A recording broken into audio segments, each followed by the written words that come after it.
Every empire ends the same way. Not with an invasion, not with a single battle, not with one catastrophic decision that everyone sees coming. Empires end with a coin, a small, circular, unremarkable piece of metal that once meant something, and then, quietly, stopped meaning it. The people holding it rarely notice the transition. That is the nature of it. The coin still looks the same. It still passes from hand to hand. It still buys things. Until one morning, and no one can say exactly which morning, it doesn't. We have watched this sequence unfold before. We have records of it. We have the archaeology of it. We can hold the actual coins in our hands and see, layer by layer, year by year, how the metal changed, how the silver thinned, how the copper crept in, how the empire tried to maintain the appearance of value long after the substance of it had been quietly extracted. The Romans called their coin the Denarius. We call ours the dollar. What follows is not a prediction, it is a pattern. And patterns, once recognized, are very difficult to unsee. The surface event. Something has been happening in the global financial system. Not loudly, not with a kind of drama that generates newspaper headlines and emergency press conferences.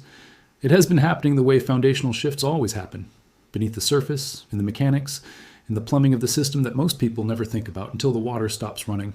Central banks around the world have been buying gold, not in modest portfolio rebalancing quantities, in volumes not seen since before the Bretton Woods system collapsed. In a single recent year, central banks added more gold to their reserves than at any point in the previous 5 decades.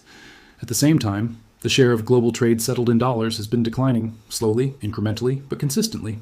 Countries that once had no choice but to hold dollar reserves, because oil was priced in dollars, because trade was settled in dollars, because the entire architecture of global commerce demanded it, are now quietly, methodically, reducing their exposure.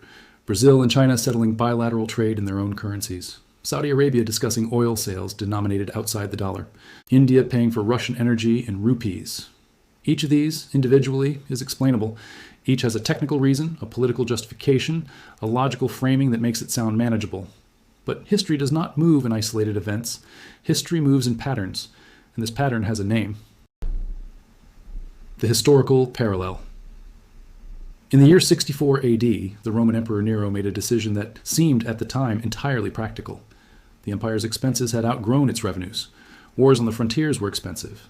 The Praetorian Guard expected to be paid. The grain supply for Rome's population was a political necessity, not an optional line item. So Nero did what governments do when the math doesn't work. He reduced the silver content of the denarius from nearly 90% to approximately 75%. It was a small change, barely visible to the naked eye. The coin looked the same. It circulated the same. The markets absorbed it. And so the next emperor did it again, and the one after that. By the reign of Gallienus, nearly 200 years later, the denarius contained less than 5% silver. The rest was bronze, coated with a thin silver wash that would wear away within weeks of circulation. 5%. The empire had spent 2 centuries telling its citizens and its trading partners that the coin in their hand was worth what it had always been worth. It was not, and the consequences did not arrive all at once. That is the critical detail that history textbooks tend to underemphasize. The consequences arrived slowly, then suddenly.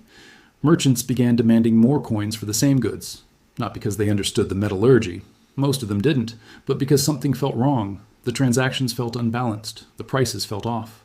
Trust eroded before the data explained why. Then came the tax revolts, then the breakdown of long-distance trade networks, then the fragmentation of the empire into competing administrative zones, each with its own currency arrangements, each trying to preserve value that the center could no longer credibly guarantee. Rome did not fall because of the barbarians at the gates. Rome fell because the coin stopped meaning what the coin was supposed to mean. The barbarians simply walked through a door that inflation had already opened. There is a detail about this collapse that almost never makes it into the standard account. In the years before the final unraveling, Roman merchants began refusing to accept the denarius for long-distance trade. They demanded payment in gold, in grain, in physical goods, anything with intrinsic value that couldn't be debased by imperial decree overnight. This was not rebellion, it was not political, it was simply commerce protecting itself from an institution it had quietly stopped trusting. The Roman state responded the way states always respond when their currency loses confidence. It legislated. It passed the edict on maximum prices, one of the most ambitious price control measures in ancient history, attempting by law to force the market to behave as if the coin still held its old value. The market did not comply. It never does. Goods disappeared from official markets and reappeared in informal ones, priced in barter. The state's attempt to enforce confidence simply revealed how completely confidence had already departed. The systemic fracture. The dollar's position in the global system was never based on gold after 1971. That is the part that matters here. When Nixon closed the gold window in August of that year, the dollar's value became something different. It became backed by trust, by the credibility of American institutions, by the belief that the United States would not extract value from the system it had created. This is exactly what the Denarius was backed by after Rome's conquests slowed and the silver mines began to deplete. Trust. And trust, in monetary systems, is not a soft variable. It is the only variable. Because here is what the architecture of the petrodollar system actually required. The world would hold dollar reserves. In exchange, America would provide security, open markets, and, critically, monetary discipline. The price of dollar supremacy was restraint. For decades, that restraint was maintained. Imperfectly, but maintained, then it wasn't. The deficits accumulated, the balance sheet expanded. The money supply grew in ways that, in a previous era, would have required a renegotiation of the system. Instead, the system absorbed it, because it had to, because the alternatives weren't ready, because nobody had built the infrastructure for a world without the dollar at its center. But here's what systems look like when they begin to fracture. The participants start hedging, not because they believe the collapse is imminent, but because the margin for error has narrowed to the point where prudence demands it. Central banks buying gold are not making a prediction. They are making a preparation. And preparations, in monetary history, always precede the events they prepare for. Look at the structure. The United States now carries a national debt that exceeds its annual economic output. The interest payments alone, the cost of servicing that debt, now exceed the defense budget. Think about what that means structurally. More money flows out to service the past than flows in to secure the future. This is not a political observation. This is an accounting observation. And accounting, unlike politics, does not negotiate.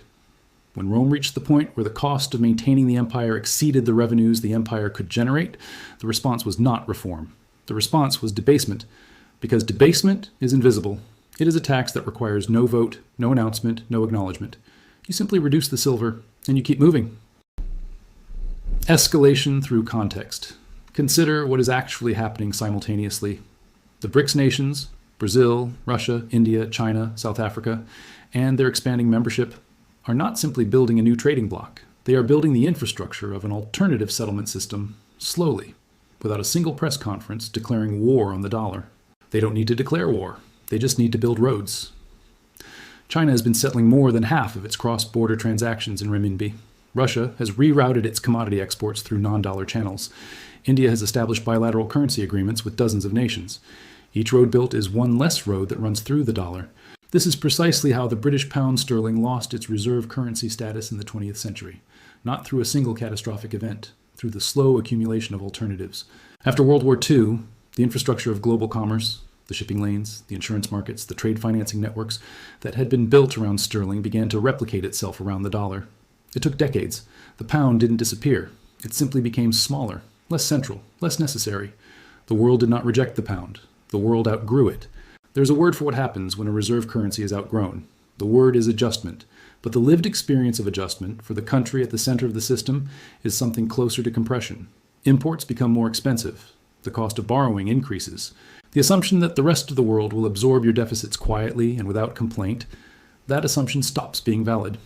And here is where the Roman parallel sharpens into something uncomfortable. In the 3rd century AD, what historians call the crisis of the 3rd century, the Roman Empire faced simultaneous pressure from every direction. Military threats on the frontiers, internal political instability, supply chain disruptions affecting the grain trade, a plague that reduced the labor force across multiple provinces, and the monetary system, already weakened by 2 centuries of debasement, was unable to absorb the shock. Because debased systems have no buffer. The silver that had been extracted from the coin over 200 years was silver that was no longer available to respond to crisis. The trust that had been spent maintaining the appearance of value was trust that could not be called upon when the appearance was no longer sufficient. Today, look at the layers of pressure accumulating simultaneously. A debt structure that constrains fiscal response, an industrial base that was offshored across 4 decades and cannot be recalled overnight. Supply chains that revealed catastrophic concentration points during recent disruptions, and were then left substantially unreformed. An alliance system showing fractures that would have been unthinkable a generation ago. And a reserve currency whose privilege depends entirely on the confidence of participants who are quietly building the exit ramps. No single one of these is fatal. All of them together form something that monetary historians recognize.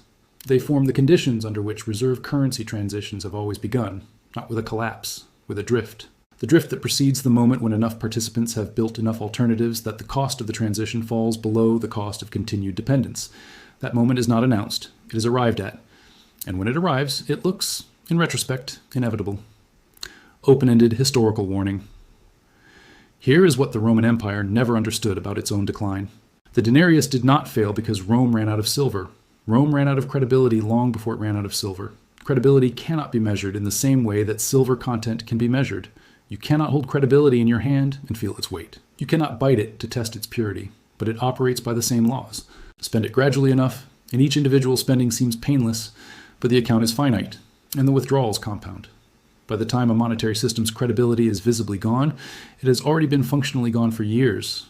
The visible moment is just when the last participants stop pretending. We are not at that moment, but we are in the phase that always precedes it. The phase of hedging, the phase of infrastructure building, the phase of quiet, incremental, perfectly rational individual decisions that aggregate into a structural transformation that no single actor intended or planned. The central banks buying gold are not revolutionaries. They are accountants, doing what accountants do when the numbers stop adding up. The countries settling trade outside the dollar are not ideologues. They are pragmatists, reducing their exposure to a system whose long-term reliability they can no longer take for granted. And the institutions managing the existing order, the Federal Reserve, the Treasury, the IMF, are not failing in any dramatic sense. They are reacting. That is the tell.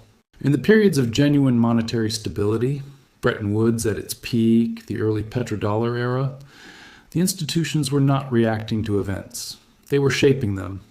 The system moved because the center directed it. When the center begins to react to the periphery, the geometry of the system has already changed.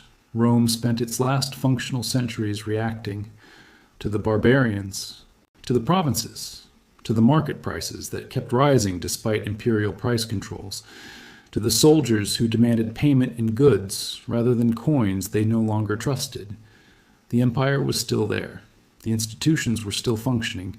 The emperor still wore purple.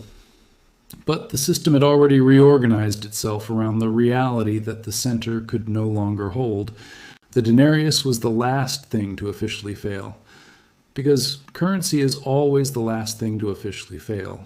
Everything else fails quietly first. What you are watching now, in the gold purchases, in the bilateral currency agreements, in the deliberate construction of alternative settlement infrastructure, is the quiet part. The part that happens before the official part. The part that, in every previous instance, historians later marked as the beginning, not the end, the beginning. Empires do not announce their decline. They just keep issuing the coin and hoping no one checks the silver content until someone does. This is economy meets history. The pattern is not new. It is wearing different clothes, and the cloth wears thin.